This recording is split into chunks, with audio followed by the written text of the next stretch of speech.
Have you ever wondered what would happen if you took a normal guy with no racing experience and stuck him in a legitimate NASCAR Busch Series car from 20 years ago against some of the same people who used to race them 20 years ago and said, have at it, let's see what happens. This right here will be my 4th race ever in these cars. Mike Wallace is going to be my spotter. Mike Wallace, 2 years in a row, is going to win the first race in the NASCAR Craftsman Truck Series and the inaugural Daytona 250. What are you doing here, Mike? I come to watch you race. No, you didn't. Yes, I did. I read all about it. You're going from YouTube internet superstar to race car driver. But yes, you're right. I'm lying to you. I'm here to watch my daughter Chrissy race. She's driving one of the cars for Don Doster and Jeremy Mayfield. Who's got to twist your arm to get you in one of these things? This nice looking young lady right here. Huh? Can we use that as an excuse? Yeah. What do you think? Look at his shoes. Huh? Those are cool. Those are cool. In case I forget my name. How was your car off the trailer compared to how it felt last week? That's good. You didn't have to change it? No, I mean we're like a few rounds away at shy, you know what I mean? But I'm good. I feel like I'm gonna raise my stride bar a little bit. I was a little bit tighter this practice than I was the first practice. How about you? I felt a little loose on exit. Yeah, when I touched the gas, it rotated a lot. That's kind of the way we were yesterday. So put like 2 rounds in the left rear, 2 rounds out of the right rear. Now we're getting ready for the first practice, or my first practice anyway, because we just got here a little late. Letting it warm up. Got the oil frying full of Pennzoil Ultra Platinum.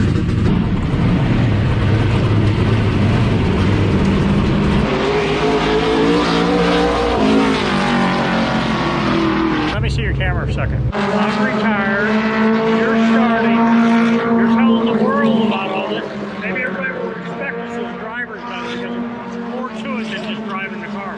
There is, and I already had a deep admiration for everybody in your generation before, because I understand work. But now that I am physically doing it and trying to balance, living your life and buying food, paying rent, all that stuff with it at the same time, how those guys, you guys did that back then under those circumstances is really, really impressive. It's a hard life to live. Next superstar right here. Daytona winner, around the corner. I think trucks are pretty cool. What are you two talking about? About you two recording each other. And I said for all he knows, he's probably like cutting y'all's heads off. She lit up the camera. We were impressed. It's perfect frame. You had everything in frame. He does, I can see it. He's doing good. Yeah, he's doing a good job. There's a debate going on because I have one set of black wheels, one set of chrome ones. Some people hate the chrome, love the black, or... I love the chrome. You're talking to a chrome guy. So when we had, when Geico was a sponsor of the car I ran in 07 and 08, that's dating it a little bit, but we had chrome wheels on that. Oh yeah. I thought it was badass. Yeah, that was a good looking car. We put black on it and it just looked, everybody had black. I think the worst thing that actually happened to race cars is that black wheels come about. I think like chrome wheels, color to the car. Yeah. Teal on teal would be different, Yeah, so, the color of the chassis matching the car. I'm not a black guy, a black wheel guy. It looks too plain to me. So leave a comment. Are you team chrome or team black? There we go. Chrome's gonna win. Just take your time. Get yourself focused in there. Get your seatbelts on. Get everything. Don't rush. You're the leader of the deal. They're not gonna move to you. So just make sure all your safety gear is in place. I just run as hard as I can and let them figure out how to pass me or evaluate if I am in the way or not as it goes. How about you do the best job you can? Believe me that I'm going to help you a little bit. Do you want to race? Do you want to finish? One thing that you know what you got to do, you got to gain the confidence and trust of everybody.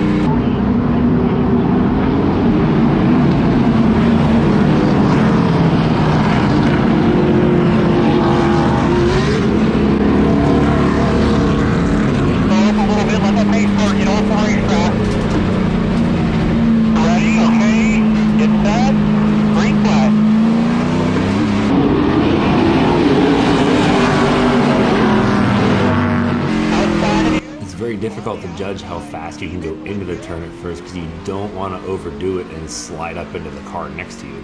And I've never done this before, so I had no idea what I could and couldn't do. Right to your door, clear now, you're clear up.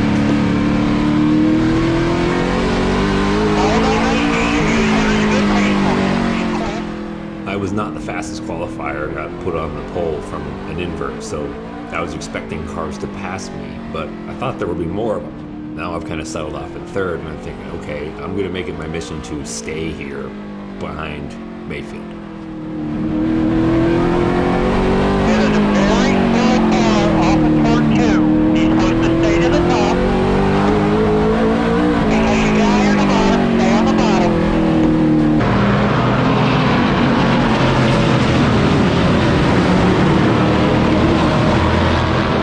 Slow car on the top, 81 car, stay to the bottom.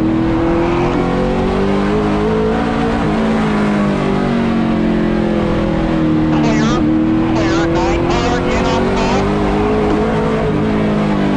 You're clear by 1.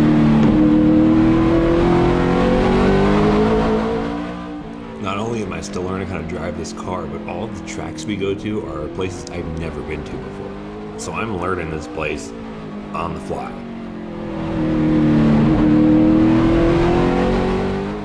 I know these things look like they would be nimble and agile race cars, but they're not. Honestly, it drives like a Chevelle with big sticky tires. It's heavy, you can feel all the weight, and you really have to manipulate its momentum and the weight transfer to make it do stuff.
Just turn that knob up there, that's the brake bias knob, and I put around to the rear because when I was going in, it didn't want to turn until I took my foot off the brake. Then I've learned that that usually means you have too much front brake in the car, so I put around to the rear to try to help get it to rotate better, and it did. The brake bias adjustment is about the only tuning tool the driver has that can be changed during the race.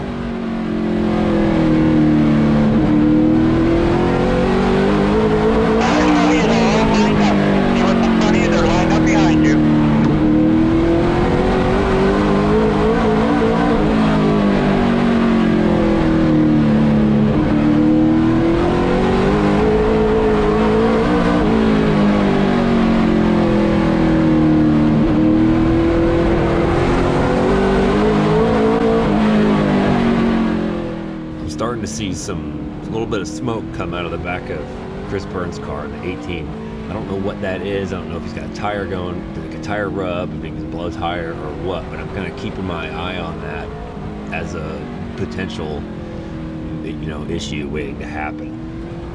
And I think that contributed to some of my apprehension to stick my nose in next to the 46.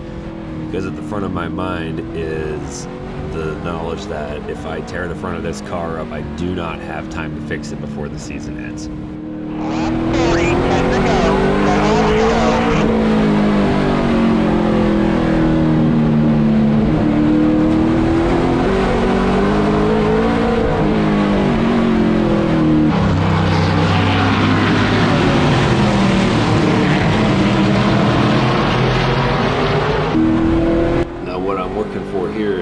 Tight to the back of the 46, hoping he can clear the 18 on the inside and I can follow him. This racetrack is really small, really narrow, and really bumpy, so if they're too wide up there, I don't have anywhere to go. You can't go 3 wide here. I have to pick one of them and go that way. And you will see the 46 right here is going to take advantage of the pick of the lapped car to get in front of the 18.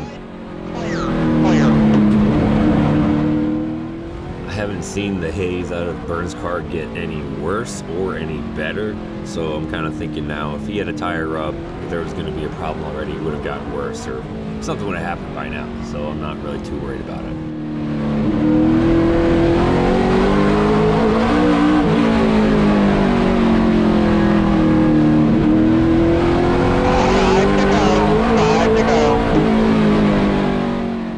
My car was too tight in the center.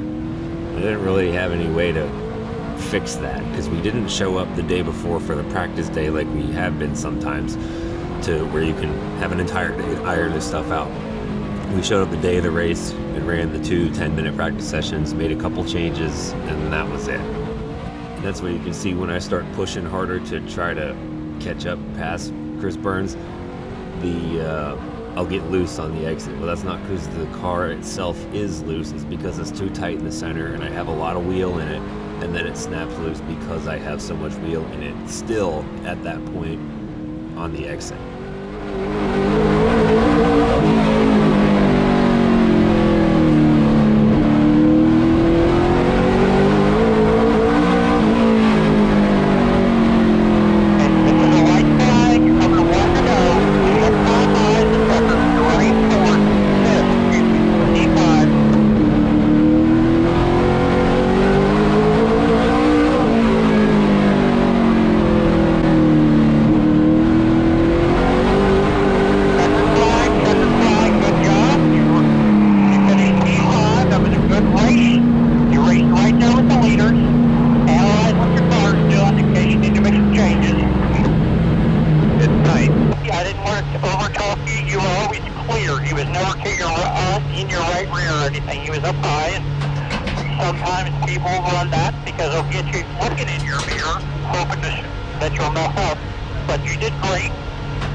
And my left rear was at like 8 pounds. It should be around 12. And that valve stem was a little weird. It went in farther than I felt like it should when I put it in. And took it out and the seal was ripped. Put some packers in the right front. Hopefully get it back up where it was. Put the air in the back. Should be a lot better the second race. Now you've probably seen our little dog running around the toy Aussie. That's Shelby. We bring her almost everywhere with us. And Shelby is picky. She does not eat dry dog food. She just won't eat it. She'll go on hunger strikes for days. So our friends at Mave sent us over a couple bags of their human grade dog food. Are you ready? Oh my goodness, are you so excited? Come on. I thawed out a little bit for her. She likes it less frozen. It's super easy. You keep it in the freezer. It's made out of real things. You can look at it and see pieces of meat, pieces of vegetables, and things like that. It's not just generic pellets of crushed up whatever that they feed to dogs. So now we're gonna open up some of these bars. She loves these. Oh my gosh, she loves these. I confiscated her bowl so she would have room for this. Oh yes, I'm so happy. Give it to me, give it to me. Please give it to me. Please give it to me. You can check out Maeve with the link in the description or the QR code on the screen here. If you got any good stories about upgrading your dog's food for a better diet, let us know in the comments. We'd love to hear it. We're big dog people around here.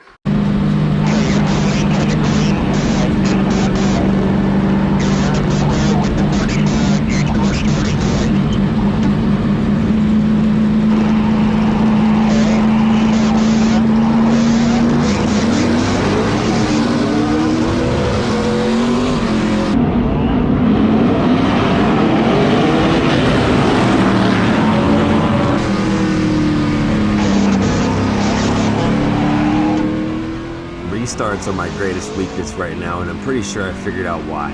In the drag racing I used to do, you would do roll racing sometimes where you would hold a constant speed and then you both go at the same time. And I have the muscle memory from that built into my subconscious. And it doesn't work like that here. You kind of creep forward faster and faster as it changes every time. Well, I need to undo that roll racing muscle memory in my head and pay closer attention to cheating the restarts the same way everybody else does, so I don't get left behind.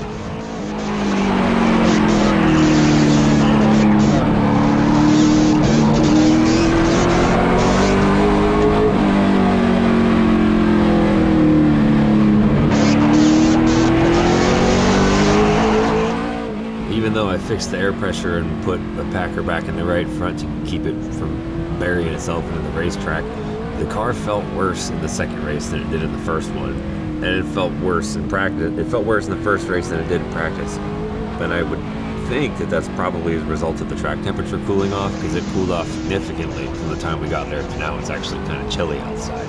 And that's just stuff I need to learn about how the car and these tires behave when temperature changes, and all those things, and how that factors into your adjustments and how you want the car to feel during practice, knowing that the temperature is going to drop, because you can't put the car exactly how you want it in practice. Because if it feels great in practice on old tires, when you go to the race and the track is cooler and you're on new tires, it's going to be completely different. So you have to figure out some kind of translation to what is the wrong, right feeling I want to find in practice that will be the right feeling when the race comes.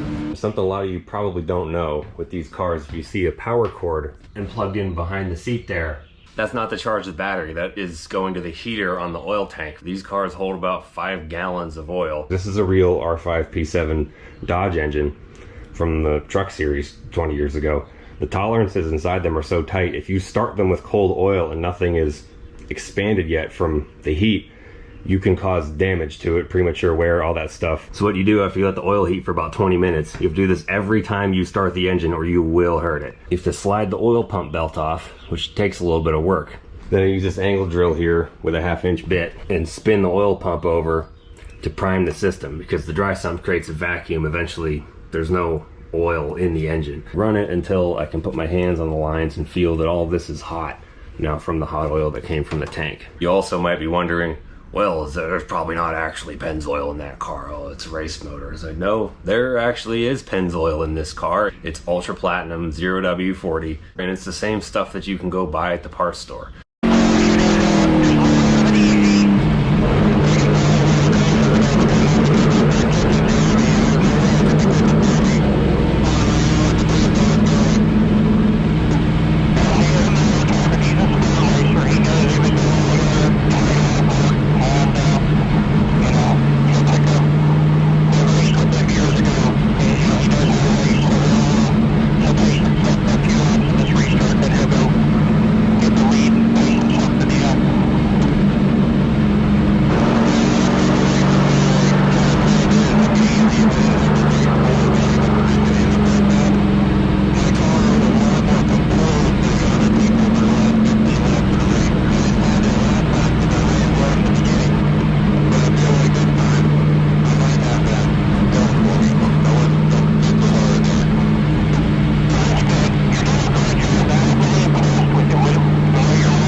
keep saying the car is tight in the center, that means it does not want to turn. It wants to push the front tires. And that means I have to slow down more to make that turn, to not push the front tires. Because if you get to the point of turning where the front tires are pushing, you have no grip, the car is sliding, you've exceeded the mechanical limit of the tire. And it just makes them hot, you don't go any faster.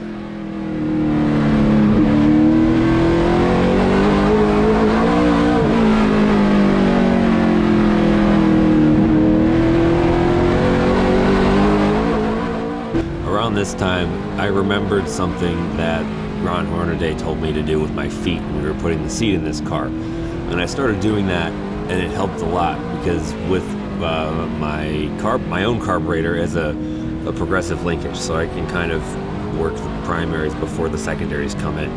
And with this carburetor I have on here now, it is 1-to-1, so they all open at the same ratio. So when I would touch the pedal, it would hit the tire a little harder than I wanted it to. And by implementing this different technique, I was able to smooth that out, and it really helped my drive off.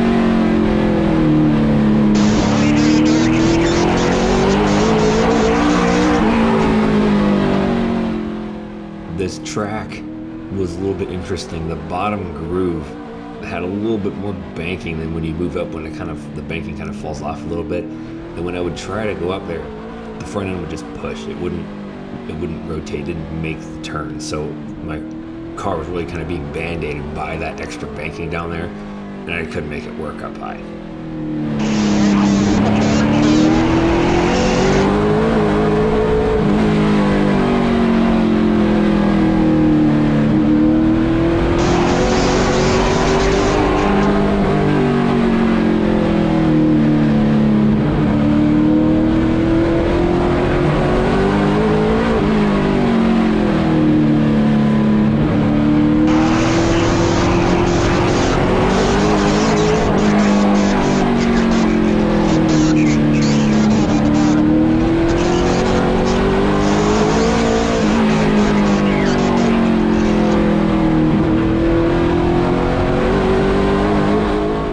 I think if I had given up on trying to get under her on the bottom on the exit, I could have figured out how to make the top work, but that's hindsight being 20/20, just part of learning stuff.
folk getting into this stuff. That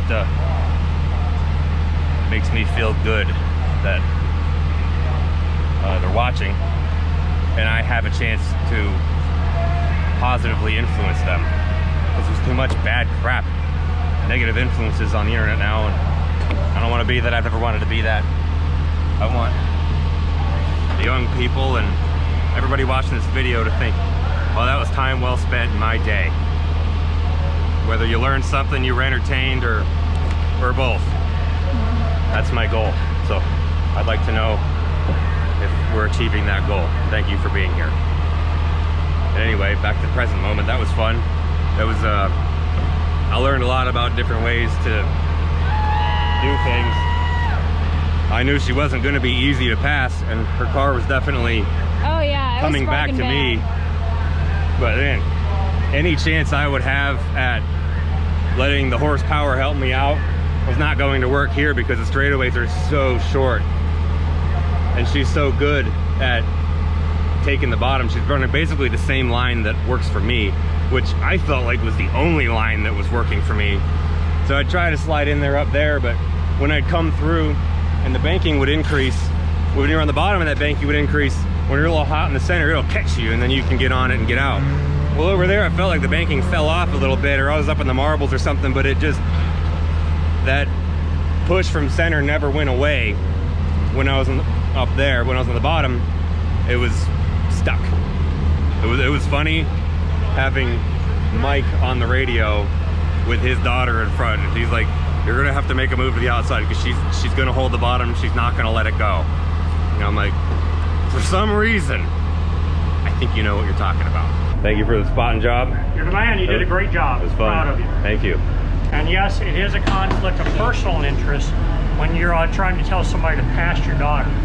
Position yourself to drive around the outside of her. It's like, I've never done that before. That was weird. But I was trying to be the coach. I was trying to, like, position yourself. Nope. She's not going to give up the bottom. You did good. Well, I believe, when you said that, I believed you. Like, this man has watched her more than anybody. Yeah. And he knows what's happening. Except, I don't know how to pass somebody up high. I don't know if I could even do that here. I don't know where, my car didn't really, maybe it wasn't doing it right, or it just didn't, it felt like there was only one way I could really go around the track and be fast. You know why you felt that way? Why? Because you're new to this. Yeah, that makes sense. You haven't been put in that position to run the outside. And that's sometimes as you're racing along, which I need you to do, you need to run the top just to run the top. Like the next race you run, when they know you're going to have a 20-lap break, run the top wherever you go, just for a lap. What's it feel like up here? That's a good idea. You might find out, holy shit, my car grips good up here. I might go faster up here. I learned that first time at Texas Motor Speedway running a truck.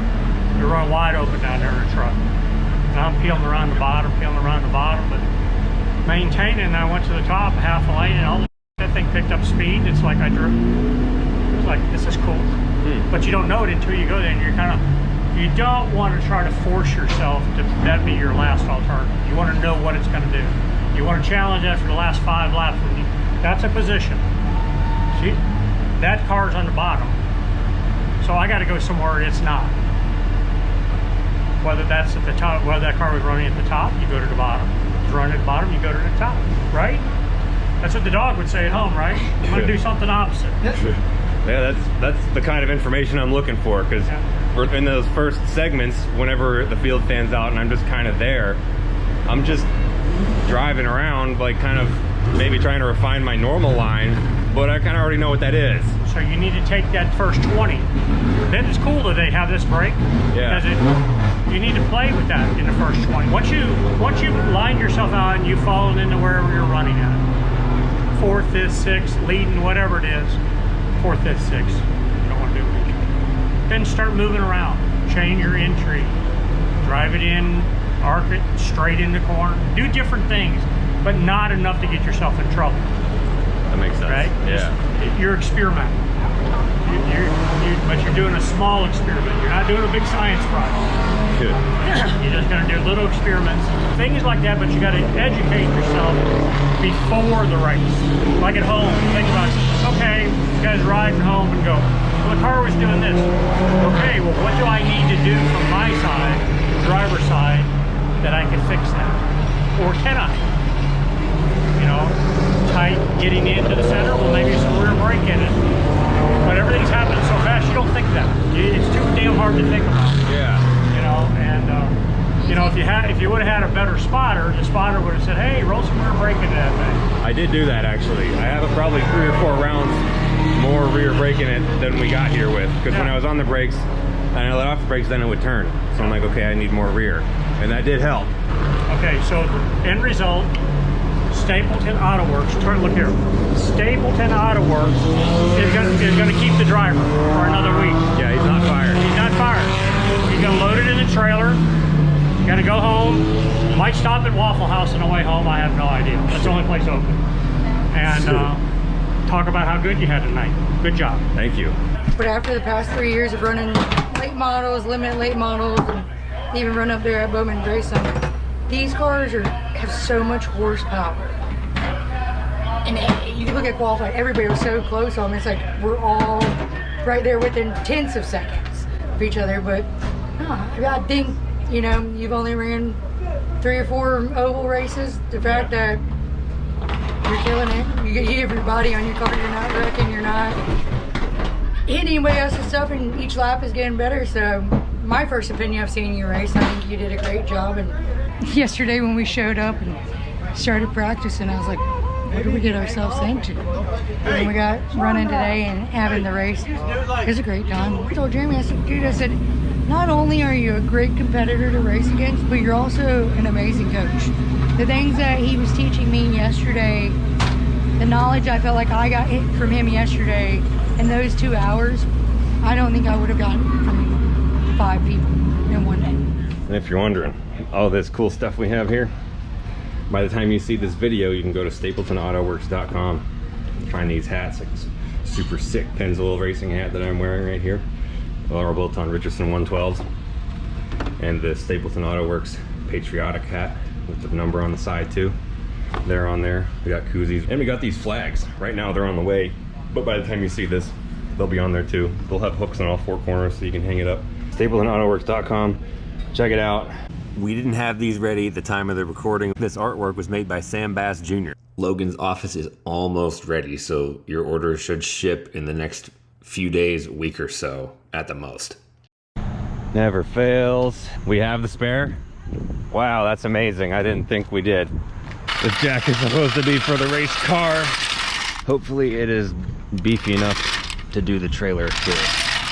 We'll find out. Anything to get to the track, right? Yep, and if this doesn't work, we can always drive over a curb somewhere. Yeah. Oh, there's truckers over there. Yeah, we'll ask them. At least I'll get this one off first. Yeah. A little bit of creativity. Unhook it from the truck so it doesn't have to lift the truck. Leave the jack in the back so it can pivot on it. And that was enough to get it up. I hope this isn't a recurring thing. I don't want to have breakdowns or issues every time we drive the track, but now we're 2 for 2. Anyway, now we can fill up the gas cans, fill the generator like we were supposed to. And, well, we gotta fill them again once we fill the generator. Yeah, the generator takes more than 5 gallons. Whether or not we need 5 gallons more is different because we're not there for as long as we normally are. This champion generator does pretty dang good.